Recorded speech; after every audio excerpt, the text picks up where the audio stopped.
1984 കോൺഗ്രസ് പിന്തുണയുള്ള കലാപകാരികൾ സിഖുകാരെ വളയുകയും വധിക്കുകയും ചെയ്തപ്പോൾ RSS സ്വയംസേവകർ അവർക്ക് കവചമായി നിലകൊണ്ടു.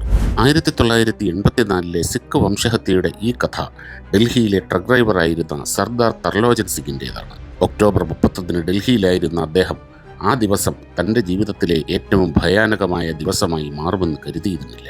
ഡൽഹിയിലെ തെരുവുകളിൽ നിന്ന് പുകയുയരുന്നുണ്ടായിരുന്നുവെന്നും കടകൾ കത്തിച്ചമ്പലായെന്നും ചില വീടുകൾക്ക് തീയിട്ടതായും തർലോചൻ ഓർക്കുന്നു. എങ്ങനെയൊക്കെയോ ആ രാത്രി കടന്നുപോയി. എന്നാൽ നവംബർ 1 അദ്ദേഹത്തിന് അതിഭീകരമായ ഒരു ദിവസമായിരുന്നു. ഏകദേശം 35-40 ട്രക്ക് ഡ്രൈവർമാർ ട്രാൻസ്പോർട്ട് ഓഫീസിനുള്ളിൽ ഒളിച്ചിരിക്കുകയായിരുന്നു. അവരുടെ ട്രക്കുകൾ പുറത്തു പാർക്ക് ചെയ്തിരുന്നു. പെട്ടെന്ന് കോൺഗ്രസ് പ്രവർത്തകരോടൊപ്പം ഒരു വലിയ ജനക്കൂട്ടം ഇരച്ചെത്തി. നിമിഷങ്ങൾക്കുള്ളിൽ അവർ പഞ്ചാബ് നമ്പർ പ്ലേറ്റുള്ള എല്ലാ ട്രക്കുകൾക്കും തീയിട്ടു.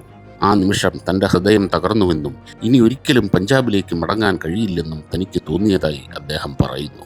തർലോചനും ആക്രമിക്കപ്പെട്ട മറ്റുള്ളവരും പ്രതിരോധത്തിനായി കല്ലുകൾ കയ്യിലെടുത്തു. സിഖുകാരെ കൊല്ലൂ എന്ന് കോൺഗ്രസ് ഗുണ്ടകൾ മുദ്രാവാക്യം വിളിക്കുന്നുണ്ടായിരുന്നു. തങ്ങളുടെ കൂടെയുണ്ടായിരുന്ന പലർക്കും പരിക്കേറ്റു.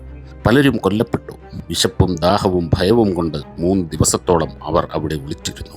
4-ാം ദിവസം പെട്ടെന്ന് വടികളുമായി ചിലർ ട്രാൻസ്പോർട്ട് ഓഫീസിനുള്ളിലേക്ക് പ്രവേശിച്ചു. വീണ്ടും ആക്രമണം ഉണ്ടാകാൻ പോവുകയാണെന്ന് കരുതി എല്ലാവരും പരിഭ്രാന്തരായി. അവർ വീണ്ടും കല്ലെറിയാൻ തുടങ്ങി. പെട്ടെന്നാണ് ആ ശബ്ദം കേട്ടത്. ഞങ്ങൾ RSS സ്വയംസേവകരാണ്, ഭയപ്പെടേണ്ട, ഞങ്ങൾ നിങ്ങളെ സഹായിക്കാൻ വന്നതാണ്, ഞങ്ങൾ നിങ്ങൾക്ക് ഭക്ഷണവും വെള്ളവും കൊണ്ടുവന്നിട്ടുണ്ട്. ഇത് കേട്ടപ്പോൾ അവർക്ക് വലിയ ആശ്വാസമായി. തുടർന്ന് RSS സ്വയംസേവകർ എല്ലാവരെയും സുരക്ഷിതമായും ബഹുമാനത്തോടെയും ബംഗ്ലാ സാഹിബ് ഗുരുദ്വാരയിൽ എത്തിച്ചു.